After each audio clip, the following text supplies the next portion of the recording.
ಜೈ ಭೀಮ್ ಸೇನಾ ರಾಜ್ಯ ಸಂಘರ್ಷ ಸಮಿತಿ ವತಿಯಿಂದ ಸಿದ್ದಲಿಂಗಯ್ಯನವರ 4ನೇ ಪುಣ್ಯಸ್ಮರಣೆ ಅಂಗವಾಗಿ ನುಡಿನಮನ ಕಾರ್ಯಕ್ರಮವನ್ನು ಜಿಲ್ಲಾ ಕನ್ನಡ ಸಾಹಿತ್ಯ ಪರಿಷತ್ ಸಭಾಭವನದಲ್ಲಿ ಜರುಗಿತು. ಸೋಮವಾರದಂದು ಬೆಳಗ್ಗೆ 11 ಗಂಟೆ ಹೊತ್ತಿಗೆ ಕಾರ್ಯಕ್ರಮದ ಉದ್ಘಾಟನೆಯನ್ನು ಕರ್ನಾಟಕ ನವನಿರ್ಮಾಣ ವೇದಿಕೆ ರಾಜ್ಯಾಧ್ಯಕ್ಷರಾದಂಥ ಶೇಷರಾವ್ ಮಾನೆಯವರು ನೆರವೇರಿಸಿ ಮಾತನಾಡಿದ ಅವರು, ಸಿದ್ದಲಿಂಗಯ್ಯನವರಿಗೆ ಹಾಸ್ಯ ಪ್ರಜ್ಞೆ ಇತ್ತು. ಗ್ರಾಮ ದೇವತೆಗಳು, ಅವರ PhD, ಮಹಾಪ್ರಬಂಧ, ಊರುಕೇರಿ, ಅವರ ಆತ್ಮಕಥೆ, ಇಕ್ರಲ ಒರಡಿಲ್ಲ, ದಲಿತರು ಬರುವರು ದಾರಿಬಿಡಿ ಮುಂತಾದ ಹೋರಾಟದ ಗೀತೆಗಳಲ್ಲದೆ ಆ ಬೆಟ್ಟದಲ್ಲಿ ಬೆಳದಿಂಗಳಲ್ಲಿ ಅಂತಹ ಭಾವಗೀತೆಗಳನ್ನು, ಯಾರಿಗೆ ಬಂತು ಎಲ್ಲಿಗೆ ಬಂತು 47ರ ಸ್ವಾತಂತ್ರ್ಯ ಅಂತಹ ಚಿತ್ರಗೀತೆಗಳನ್ನು ಬರೆದಿದ್ರು ಎಂದರು. ಇನ್ನು ಕಾರ್ಯಕ್ರಮದ ಅಧ್ಯಕ್ಷತೆಯನ್ನು ವಹಿಸಿದ ಕನ್ನಡ ಸಾಹಿತ್ಯ ಪರಿಷತ್ನ ಜಿಲ್ಲಾಧ್ಯಕ್ಷರಾದಂಥ ಹಾಸಿಂಪೀರ್ ವಾಲಿಕರ್ ಅವರು ಮಾತನಾಡಿ, ಸಿದ್ದಲಿಂಗಯ್ಯನವರು ಕನ್ನಡ ಲೇಖಕರೊಬ್ಬರು, ಬಂಡಾಯ ಸಾಹಿತಿ, ದಲಿತ ಕವಿ ಎಂದೇ ಪ್ರಸಿದ್ಧರಾದಂಥ ಸಿದ್ದಲಿಂಗಯ್ಯನವರು ದಲಿತ ಹೋರಾಟದ ಮತ್ತು ಸಾಮಾಜಿಕ ಸಮಾನತೆಗಾಗಿ ಕಾವ್ಯ ಸಾಹಿತ್ಯಗಳನ್ನು ರಚಿಸಿದವರು. ಕಾವ್ಯ, ನಾಟಕ, ಮಹಾಪ್ರಬಂಧ, ವಿಮರ್ಶೆ, ಸಂಶೋಧನೆ, ಆತ್ಮಕಥೆ ಮುಂತಾದ ಪ್ರಕಾರಗಳಲ್ಲಿ ಸಾಹಿತ್ಯ ರಚನೆ ಮಾಡಿದವರು.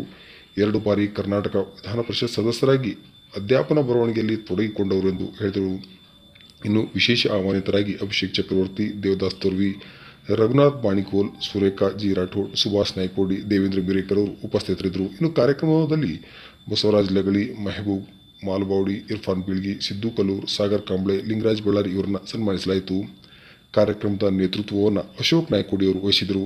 ಇನ್ನು ಸಂತೋಷ್ ಭಾಸ್ಕರ್, ಯಶವಂತ್ ದೊಡಮನಿ, ಯಮನಪ್ಪ ಬೂದಿಹಾಳ್, PR ಲಿಂಬುಡ್ಕರ್, ರಮೇಶ್ ಮುಂಡೇವಾಡಿ, ಬಸವರಾಜ್ ಹಾದಿಮನಿ, ಸತೀಶ್ ಗುಟ್ಟುಡ್ಗಿ, ಪರಶುರಾಮ್ ಮಾದರ್, ಪರಶುರಾಮ್ ಇಟಿ, ಪರಸಪ್ಪ ನಾಟಿಕಾರ್, ಯಲ್ಲಪ್ಪ ಇಟಿ, ಅಶೋಕ್ ನಂದಿಹಾಳ್ ಸೇರಿದಂತೆ ಹಲವರು ಇದೇ ಸಂದರ್ಭದಲ್ಲಿ ಉಪಸ್ಥಿತರಿದ್ದರು. ಇನ್ನು ವಿಶೇಷ ಆಹ್ವಾನಿತರಾಗಿ ಈ ವೇಳೆ ಮಾತನಾಡಿದ ಶಿಕ್ಷಕರಾದಂಥ ಸುಭಾಷ್ ನಾಯ್ಕೋಡಿ ಅವರು ಮಾತನಾಡಿ, ಅಂಬೇಡ್ಕರ್ ಅವರ ಆಶಯದಂತೆ ಎಲ್ಲರಿಗೂ ರಾಜಕೀಯದಲ್ಲಿ ಪ್ರಾತಿನಿಧ್ಯ ಸಿಗಬೇಕು. ಇನ್ನು ದಲಿತರಿಗೆ ರಾಜಕೀಯ ಪ್ರಾತಿನಿಧ್ಯ ಸಿಕ್ಕರೆ ಅವಕಾಶದ ಬಾಗಿಲು ತೆರೆದಂತೆ ಎಂದು ಇದೇ ವೇಳೆ ಹೇಳಿದರು. ಇನ್ನು ರಾಜಕೀಯ, ಶೈಕ್ಷಣಿಕ, ಸಾಮಾಜಿಕ, ಆರ್ಥಿಕವಾಗಿ ದಲಿತರು ಮುಂದೆ ಬರಬೇಕು ಎಂದು ಸಹಿತ ಇದೇ ವೇಳೆ ಕಾರ್ಯಕ್ರಮ ಉದ್ದೇಶಿಸಿ ಮಾತನಾಡುತ್ತಾ ಹೇಳಿದರು.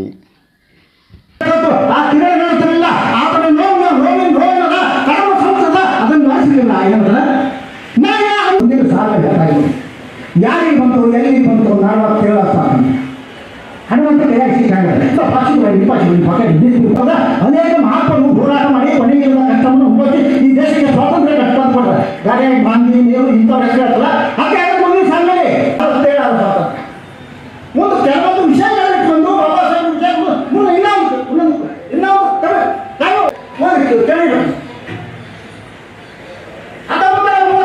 1931 ಬಾಬಾ ಸಾಹೇಬ್ ಅಂಬೇಡ್ಕರ್ ಬಾಗಿಲ ಹೈಕೊಂಡು ಬಿಟ್ಟು 47 ಸ್ವಾತಂತ್ರ್ಯ ಮುಂದಿನ ಸಾಲಿಗೆ ಕೇಳಿ ಬಹಳ ಚಂದ, ಬಹಳ ಸತ್ಯವಾದಂಥ ಘಟನೆಯನ್ನ ಆ ಕಾವ್ಯದಲ್ಲಿ ವ್ಯಕ್ತಪಡಿಸಿದ್ರೆ, ಪೊಲೀಸರ ಬೂಟಿಗೆ ಬಂತು, ಮಾಲೀಕರ ಚಾಟಿಗೆ ಬಂತು, ಬಂದೂಕದ ಗುಂಡಿಗೆ ಬಂತು 47 ಸ್ವಾತಂತ್ರ್ಯ.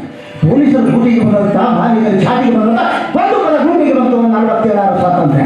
ಮುಂದಿನ ಸಾಲಿ ಹೇಳ್ತಾನ, ಈ ರಾಜಕಾರಣಿಗಳ ಕೈಗಾರಿಕೆಗಳು ಹೆಂಗಾಗ ಈ ಪಂಚವಾರ್ಷಿಕ ಯೋಜನೆಗಳು ತಗೊಂಡ್ರೆ ಬಡವರಿಗಾಗಿ, ದಲಿತರಿಗಾಗಿ ಆ ಯೋಜನೆ ಮುಂಚೆ ಹೇಳಿ ರಾಜಕಾರಣಿಗಳು ಹ್ಯಾಂಗ ನಮ್ಮನ್ನು ಮೋಸ ಮಾಡ್ತಾರೆ. ನಮ್ಮ ಹೋಟೆಲ್ ತಗೊಂಡು ನಮ್ಮನ್ನು ಹ್ಯಾಂಗ ನಾವು ಹೇಗೆ ರಾಜಕೀಯ ಮಾಡಿದ್ರೆ 5 ವರ್ಷ ಹಾಕಿ ಹೆಂಗ ಖಂಡಕ್ಕಾಗಿ ಮಾಡಿದ್ರು ನಾವೆಲ್ಲ ಹೋಟಲ್ಲ ಹೋಟಿನ ಮೌಲ್ಯ the political power is matter the so we can do all the doors of progress and has your Baba Saheb ಏನಂದ್ರ, ನೀವು ರಾಜಕೀಯ ಅಧಿಕಾರವನ್ನು ಪಡೆದ್ರೆ ಅಧಿಕಾರ ಅವಕಾಶ ಭಾಗಗಳು ಎಲ್ಲ ತೆಗೆದು ಡೆಮೋಕ್ರಸಿ ಇನ್ನೊಂದು ನೇಮ ಇಕ್ವಾಲಿಟಿ ಹೇಳ್ತಾನೆ ಬಾಬಾ ಸಾಹೇಬ್.